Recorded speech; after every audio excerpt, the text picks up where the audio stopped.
नमस्कार साथियों, स्वागत है आप सभी का इक्वेटर एजुकेशन पे। उम्मीद है आप सब लोग स्वस्थ होंगे और आपकी तैयारी भी अच्छी चल रही होगी। दोस्तों, आज की डेट है 15 मई और हम शुरुआत करते हैं हमारे करंट अफेयर्स की, जो हमारे एग्ज़ाम दृष्टिकोण से इम्पोर्टेंट है।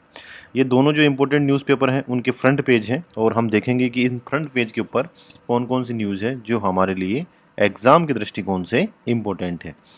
देखिए, इसमें ज़्यादातर पॉलिटिकल न्यूज़ ही आती है क्योंकि आपको पता है अभी आचार संहिता लगी हुई है और जो लोकसभा के आम चुनाव है वो अभी चल रहे हैं, तो इस वजह से ज़्यादातर न्यूज़ आती है पॉलिटिकल। ये प्रधानमंत्री मोदी ने नॉमिनेशन फाइल किया है वाराणसी से और तीसरी बार ये चुनाव लड़ रहे हैं। इसके बाद में कश्मीर के अंदर कल हमने डिस्कशन किया था कि 1996 के बाद में इतनी बड़ी संख्या में वोटिंग कश्मीर में पहली बार ही देखने को मिली है।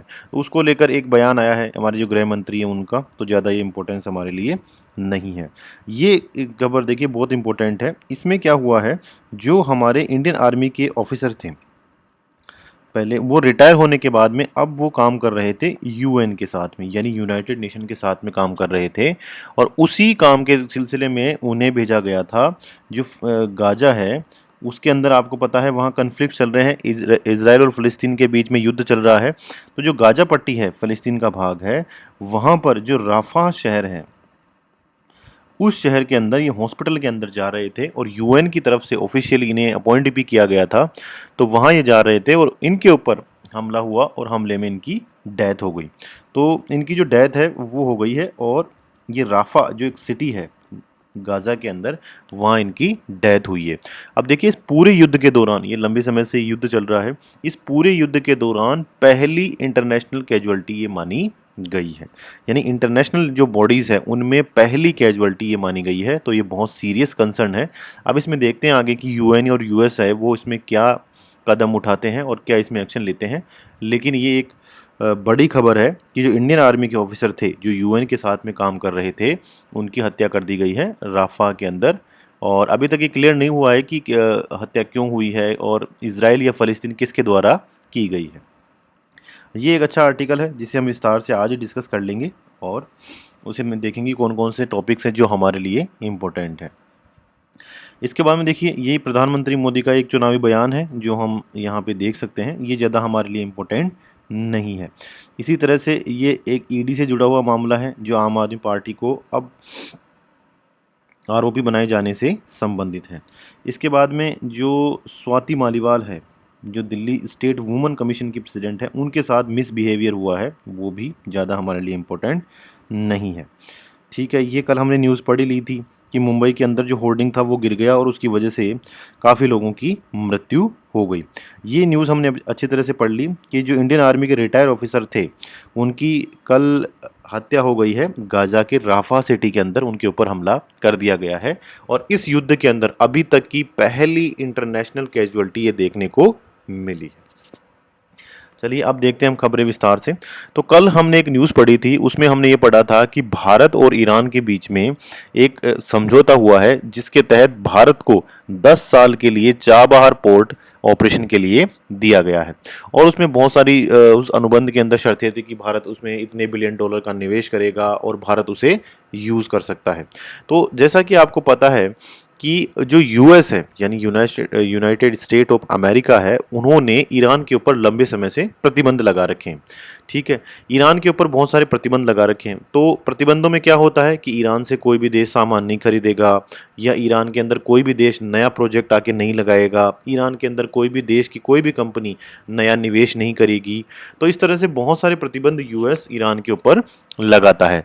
अब ये चाबहार जो समझौता हुआ है, इसमें यूएस का बयान आया है और उन्होंने ये कहा है कि हमारे द्वारा जो ईरान के ऊपर प्रतिबंध लगाए गए थे ना, उससे ये जो भारत और ईरान का चाबहार समझौता है ये एग्जेम्प्टेड नहीं है। यानी जो प्रतिबंध हमने ईरान के ऊपर लगाए थे उन्हीं प्रतिबंधों के अंदर ये चाबहार पैक्ट भी शामिल होता है। इसलिए फ्यूचर के अंदर हम इस जो कंपनियां, जो भारत की कंपनियां चाबहार पोर्ट पर इन्वेस्टमेंट करने आएगी या डेवलपमेंट करने आएगी ना, उनके ऊपर हम सैंक्शंस लगा सकते हैं, उनके ऊपर हम प्रतिबंध लगा सकते हैं। ऐसी एक चेतावनी यूएस के द्वारा दी गई है। उन्होंने कहा भी है कि भारत ने हमारे प्रतिबंधों के बावजूद भी ये समझौता कर लिया, जबकि ये जो समझौता है ना, ये एग्जेम्प्टेड नहीं है। ये जो हमने सैंक्शंस लगाए हैं ना ईरान के ऊपर, उससे इसे छूट नहीं मिली हुई है, फिर भी ये समझौता किया गया है, तो ये समझौता आगे जाके फ्यूचर में सैंक्शंस के दायरे में आ सकता है।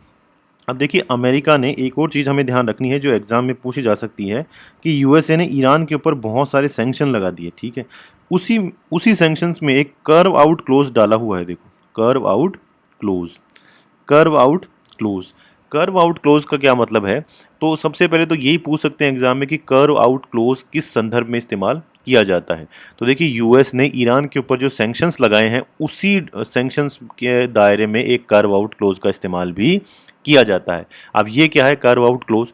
देखिए, यूएस क्या करता है, जैसे कुछ देश हैं जो ईरान के अंदर निवेश करना चाह रहे हैं, या कुछ देश है जैसे कि भारत, वो क्या करना चाह रहा है, ईरान से तेल इंपोर्ट करना चाह रहा है, ठीक है। तो इन कुछ मामलों के अंदर अगर अमेरिका को ये लगता है कि ये जो डील हो रही है, इस डील से अमेरिका के नेशनल इंटरेस्ट को कोई खतरा नहीं है, तो फिर अन्य देशों को ईरान के साथ व्यापार करने की छूट यूएस दे सकता है, और वो छूट दी जाएगी यूएस के प्रेसिडेंट के द्वारा, और किसके तहत? कर्व आउट क्लोज के तहत। समझ में आ गई बात कि यूएस ने ईरान के ऊपर प्रतिबंध लगा दिए। अब कुछ कंपनियां हैं जो ईरान के अंदर निवेश करना चाहती है, या कुछ देश हैं जो ईरान से सामान इंपोर्ट करना चाह रहे हैं, तो इस केस में यूएस उन्हें कुछ छूट दे देता है, या कुछ जो कंपनियां हैं अलग अलग देशों की, उनको ईरान के साथ व्यापार की छूट मिल जाती है, और वो छूट दी जाती है यूएस के प्रेसिडेंट के द्वारा, और उसमें उसके लिए एक अलग से क्लोज बनाया हुआ है जिसका नाम है कर्व आउट क्लोज, ठीक है। तो कर्व आउट क्लोज ये हाईलाइट है, हमें इसका ध्यान रखना है कि कर्व आउट क्लोज क्या है। अब ये आज न्यूज़ में क्यों आया? तो आज अमेरिका ने ये कहा है कि भाई जो भारत ने ईरान के साथ जो डील की है, या जो चाबहार पैक्ट किया है ना, वो कर्व आउट क्लोज के तहत नहीं आता है, यानी उसे सैंक्शन से छूट नहीं मिली हुई है, वो कर्व आउट क्लोज के तहत नहीं आता। आ गई बात समझ में? वापस मैं रिपीट कर रहा हूँ, यूएसए ने ईरान के ऊपर बहुत सारे प्रतिबंध या सैंक्शंस लगा दिए हैं। अब वहाँ पर कोई भी देश या देश की कंपनी आकर निवेश नहीं कर सकती, ईरान के साथ ट्रेड नहीं कर सकती, और इस वजह से ईरान के ऊपर बहुत सारे सैंक्शंस लगे हुए हैं। अभी भारत ने जो चाबहार पैक्ट साइन किया है कल ईरान के साथ में, उसके बाद में यूएसए ने कहा है कि ये चाबहार पैक्ट भी प्रतिबंधों के अधीन ही आता है, इसको कर्व आउट क्लोज के तहत छूट नहीं मिली हुई है। कर्व आउट क्लोज क्या है? यूएसए कुछ कंपनियों या कुछ देशों को ईरान के साथ व्यापार करने की अनुमति प्रदान कर देता है। ऐसे व्यापार से यूएसए के ऊपर कोई नेशनल इंटरेस्ट या यूएसए के नेशनल इंटरेस्ट के ऊपर नेगेटिव असर नहीं पड़ता। तो ऐसे कुछ छूट देता है, वो छूट दी जाती है कर्व आउट क्लोज के तहत, और अमेरिका ने कहा है कि चाबहार जो पैक्ट है वो कर्व आउट क्लोज के तहत छूट प्राप्त नहीं है, इसलिए इस पर फ्यूचर में प्रतिबंध लगाए जा सकते हैं। अब देखिए, जो निसार सैटेलाइट है उसके बारे में ये बहुत सारी खबरें हैं। इसमें जो हमारे इसरो के हेड है एस सोमनाथ, उनका इंटरव्यू छपा हुआ है, और उन्होंने बहुत सारी बातें कही है जो निसार सैटेलाइट है उसके लिए। अब हम देखेंगे ये निसार सैटेलाइट है क्या, और ये क्या क्या काम करेगा, किस तरह से ये यूज़फुल है। तो सबसे पहले देखिए, ये इसका पूरा नाम अगर आप पढ़ोगे ना, तो यहाँ से आपके बहुत सारी चीज़ें क्लियर हो जाएगी। तो निसार के मतलब है NASA ISRO synthetic aperture radar, यानी निसार मिशन का पूरा नाम है NASA ISRO synthetic aperture radar, ठीक है। अब ये मिशन, ये यूएस की जो एजेंसी है नासा उसका, और इंडिया की जो एजेंसी है इसरो, इन दोनों, तो दोनों देशों के बीच में ये जो मिशन है ये चलाया जा रहा है। दोनों देशों का इसमें सहयोग है। दोनों देशों की जो स्पेस एजेंसी है, अमेरिका की है नासा और भारत की है इसरो, ये दोनों मिलकर इस रडार का विकास कर रही है, ठीक है। 2014 में देखिए समझौता हुआ था भारत और अमेरिका के बीच में, और इन्होंने ये समझौता किया था कि हम एक सैटेलाइट बनाएंगे जिसका नाम होगा निसार, ठीक है। अब इसे लॉन्च किया जाना था 2024 जनवरी में, लेकिन ये लॉन्च नहीं हो पाया। उसके बाद में इसकी डेट आई थी मार्च, तो मार्च में भी ये लॉन्च नहीं हो पाया 2024 में, और अब इसकी डेट अभी तक नहीं आई है। तो ये पूरा तरह तैयार तो हो चुका है, लेकिन ये लॉन्च अभी नहीं किया गया है, ठीक है। लॉन्चिंग के बाद में ये 3 साल तक काम करेगा, और लो अर्थ ऑर्बिट में इसे भेजा जाएगा। ये बेसिकली क्या है, एक ऑब्जर्वेटरी है। देखिए, ये सैटेलाइट जो है ना, ये जो निसार मिशन है, ये एक ऑब्जर्वेटरी है। ऑब्जर्वेटरियों का क्या काम होता है, वो जाती है और अपने आसपास के जो वायुमंडल है उसको ऑब्जर्व करती है। जो वेव्स आती है एनवायरनमेंट के अंदर या जो ब्रह्मांड के अंदर उनको ऑब्जर्व करती है और पृथ्वी को भी ये ऑब्जर्व करने का काम करती है। तो ये होती है ऑब्जर्वेटरी या वेधशाला। ठीक है, ये लो अर्थ ऑर्बिट है। लो अर्थ ऑर्बिट का मतलब है कि पृथ्वी के निकट ही ये स्थापित की जाएगी। एक तो क्या होता है कि हम रॉकेट से इसे छोड़ दें और बहुत ऊपर ले जाए आकाश में, वो एक क्लास होती है, लेकिन ये बहुत ही पास में यानी पृथ्वी के बहुत पास में चक्कर लगाएगा, इसीलिए इसे लो अर्थ ऑर्बिट कहा गया।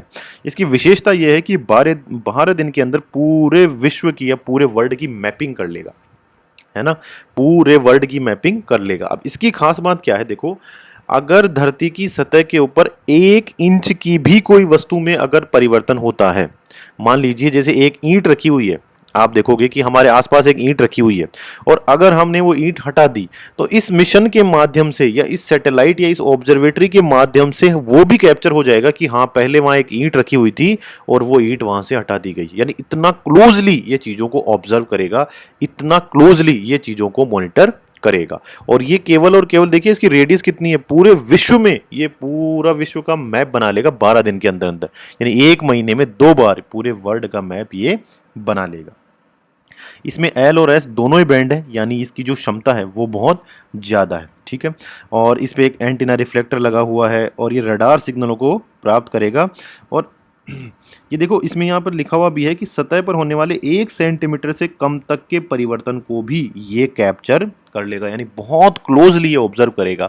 ये पूरा जो हमारे पृथ्वी के ऊपर चेंजेस हो रहे हैं उन्हें ऑब्जर्व करेगा। इसके अलावा जो एस सोमनाथ है वो ये कह रहे हैं कि प्लेट टेक्टोनिक्स जो है, अगर आपने ज्योग्राफी पढ़ी होगी तो उसके अंदर प्लेट टेक्टोनिक्स थ्योरी पढ़ी होगी, उन जो प्लेटें हैं हमारे सतह की, हमारे स्थलमंडल की जो प्लेटें हैं, उनकी जो वर्किंग है उसे भी ऑब्जर्व कर पाएगा।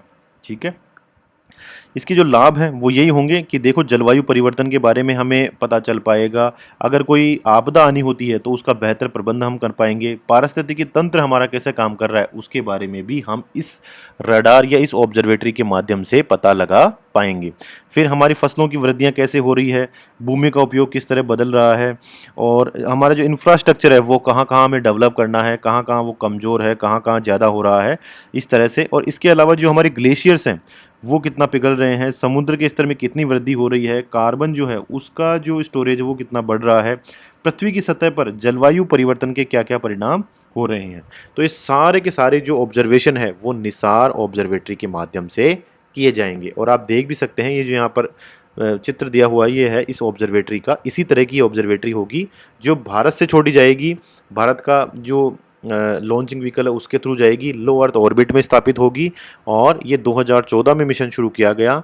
ये मिशन नासा और इंडिया की एजेंसी इसरो का संयुक्त मिशन है।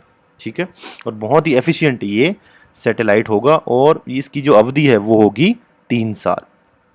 ठीक है, इसके बाद में देखिए, कल हमने न्यूज़पेपर के अंदर पढ़ा था कि जो कंज्यूमर प्राइस इंडेक्स है ना उसमें कमी आ रही है, लेकिन जो खाद्यान्नों की कीमतें हैं उनमें वृद्धि हो रही है। आज ये फिर जो दूसरा डेटा है वो आया है कि होलसेल प्राइस इंडेक्स जो है, ठीक है, होलसेल प्राइस जो इंडेक्स है वो लगातार बढ़ रहा है। तो इन सब का देखो एक इंडिकेशन है कि जो हमारी खाने पीने की चीज़ें हैं, जो हमारे ईंधन के जो दाम है वो लगातार बढ़ रहे हैं, यानी कि महंगाई लगातार बढ़ती जा रही है। अब ये होलसेल प्राइस इंडेक्स होता क्या है, किस संस्था के द्वारा जारी किया जाता है, इसमें कौन कौन सी चीज़ें शामिल होती है, ये हमने कल भी पढ़ लिया था, लेकिन आज हम इसको वापस से रिवाइज कर लेते हैं। देखो, 2 प्रकार के इंडेक्स होते हैं भारत में महंगाई को मापने के लिए। एक इंडेक्स होता है होलसेल प्राइस इंडेक्स, जिसकी चर्चा हम आज करेंगे, आज ये खबरों में आया है। एक होता है कंज्यूमर प्राइस इंडेक्स। देखिए, एक छोटी सी चेन होती है जब भी हम कोई वस्तुएं लेते हैं, कि सबसे पहले क्या होता है, एक फैक्ट्री होती है। मान लो बिस्किट की बात करें तो एक बिस्किट की फैक्ट्री है, फैक्ट्री से सबसे पहले जो लेके आएगा वो लेके आएगा बड़ा व्यापारी, जिसे हम कहते हैं होलसेलर। ठीक है, होलसेलर होता है जो बहुत बड़ी मात्रा में सामान को खरीदता है।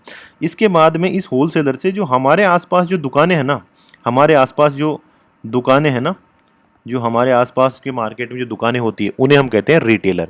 तो ये रिटेलर डायरेक्ट फैक्ट्री से नहीं खरीद के होलसेलर से खरीदते हैं, और हम जो होते हैं जो कंज्यूमर, आप और हमारे जैसे, वो कंज्यूमर इस रिटेलर से सामान को खरीदते हैं। तो इस तरह से ये चेन चलती है। अब देखो, जो ये होलसेलर है, ये बड़ी मात्रा में सामान खरीद के ला रहा है फैक्ट्री से, इसके लिए ये जो कीमत चुका के आ रहा है, मान लीजिए पहले ये एक बिस्किट के 5 रुपए चुकाता था, अभी ये 6 रुपए चुका रहा है। तो जो होलसेलर के स्तर पर मूल्यों में जो परिवर्तन होता है ना, वो परिवर्तन होलसेल प्राइस इंडेक्स के अंदर कैलकुलेट किया जाता है। और उसके बाद में जो रिटेलर और कंज्यूमर के बीच में जो प्राइजेस का डिफरेंस आता है, रिटेलर और जो कंज्यूमर है, इसके बीच में जो मूल्यों में परिवर्तन आ रहा है, मान लीजिए हम पहले बिस्किट खरीदने जाते थे 10 रुपए का और अब हमें मिल रहा है वो 11 रुपए का। तो जो उपभोक्ताओं के द्वारा जो मूल्यों में परिवर्तन महसूस किया जाता है, वो कैलकुलेट किया जाता है कंज्यूमर प्राइस इंडेक्स के अंदर। आ गई बात समझ में दोनों आपको कि होलसेल प्राइस इंडेक्स क्या है, कंज्यूमर प्राइस इंडेक्स क्या है। अब देखिए, ये आराम से आपको समझ में आ जाएगा। ये बहुत पूछा जाता है एग्जाम्स के अंदर, चाहे कोई भी एग्जाम हो, तो ये हमें ध्यान रखना चाहिए। देखिए, इनकी परिभाषा क्या है। होलसेल लेवल के ऊपर जो प्राइजेस चेंज होती है उसे कैलकुलेट करता है WPI, तो ये भी हमने देख लिया। फिर कंज्यूमर के लेवल पर या रिटेल लेवल पर जो प्राइजेस में चेंजेस आता है, वो कैलकुलेट किया जाता है किस इंडेक्स के द्वारा, कंज्यूमर प्राइस इंडेक्स। अब देखिए, बहुत इंपॉर्टेंट चीज है कि ये इंडेक्स पब्लिश किस किस के द्वारा किए जाते हैं। तो देखिए, जो WPI है यानी होलसेल प्राइस इंडेक्स है, वो ministry of commerce and industry, इसके द्वारा वाणिज्य और उद्योग मंत्रालय के द्वारा पब्लिश किया जाता है। और कंज्यूमर प्राइस इंडेक्स जो है वो पब्लिश किया जाता है, कंज्यूमर प्राइस इंडेक्स जो है वो पब्लिश किया जाएगा ministry of statistics and programme implementation. ठीक है, ministry of statistics and programme implementation, इसके द्वारा ये पब्लिश किया जाता है। और देखो, इसके अंदर भी अगर ये पूछ ले कि भाई मिनिस्ट्री के अंदर ये किस ऑफिस के द्वारा पब्लिश किया जा रहा है, तो वो भी हमें ध्यान रखना है। तो WPI जो है वो किया जाता है ऑफिस ऑफ इकोनॉमिक एडवाइजर, और मंत्रालय कौन सा है, उद्योग और वाणिज्य मंत्रालय। फिर कंज्यूमर प्राइस इंडेक्स की बात करते हैं, तो वो नेशनल स्टैटिस्टिकल ऑफिस, इसके द्वारा पब्लिश किया जाता है। इसका मंत्रालय कौन सा है, तो स्टैटिकल और प्रोग्राम इम्प्लीमेंटेशन मंत्रालय है। अब देखो, WPI के अंदर केवल और केवल हम वस्तुओं के मूल्यों में हुई परिवर्तन को ही नापते हैं, जबकि कंज्यूमर प्राइस इंडेक्स के अंदर वस्तुएं और सेवाएं दोनों में हुए मूल्यों के परिवर्तन को नापा जाता है। तो ये भी बहुत इंपॉर्टेंट है। ठीक है, इसके बाद में देखिए, ये प्राइजेस किस किस लेवल पर मापी जाती है, ये सब चीज़ें आपने पढ़ ली, आराम से समझ भी ली। अब बेस ईयर देखिए, तो WPI का बेस ईयर है 2011-12 और कंज्यूमर प्राइस इंडेक्स का बेस ईयर है 2012। ठीक है, तो ये सब फैक्ट हैं जो हमें याद रखने हैं, हमारे से एग्जाम में लगातार ये पूछ लिए जाते हैं।